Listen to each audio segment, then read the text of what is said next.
Los artistas son capaces de cualquier cosa. No se puede estar nunca seguro cerca de ellos. ¿Pero qué haces hablando con una zapatilla? Pues aquí pone Converse. Nos dedicamos al mundo del espectáculo. Va a empezar el programa ese donde forjan cuchillos. Al final ponen una vaca ahí colgada y la acuchillan para ver si el cuchillo está bien afilado. Yo una vez con mi señora, viendo un espectáculo de varietés, vi cómo caía el telón de acero y le partía el cráneo a una bailarina. Vivimos entre caníbales. Todo lo que pasa en esta habitación está relacionado con su pasado.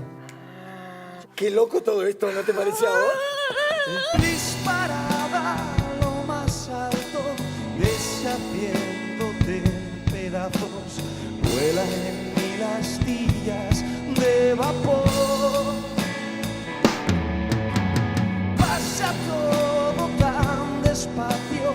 No me vengas con eso ahora, Rosy. Tenemos maxilares, venimos de Cromañón. Come. Los sueños de uno acaban en una tienda de disfraces. Estamos con las frasecitas, ¿eh? Los artistas no tienen que pensar. Para eso estamos nosotros, los producers. Me sobran las palabras, las se cortan, las se largan, las dulces, las amargas, las que riman, las que manchan, salen solas de mi boca y tropiezo y me apartan de lo que quiero decir. Bienvenidas y bienvenidos al Paredón del Humor. Bienvenidas y bienvenidos al refugio de los mortales. Bienvenidas y bienvenidos a The Wall. Nunca aprendiste a cantar.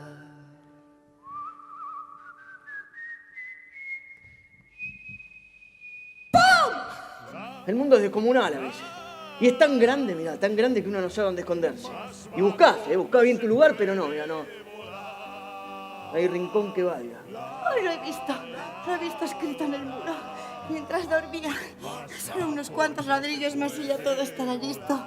Dicen que la caída será dura, pero no se engañen.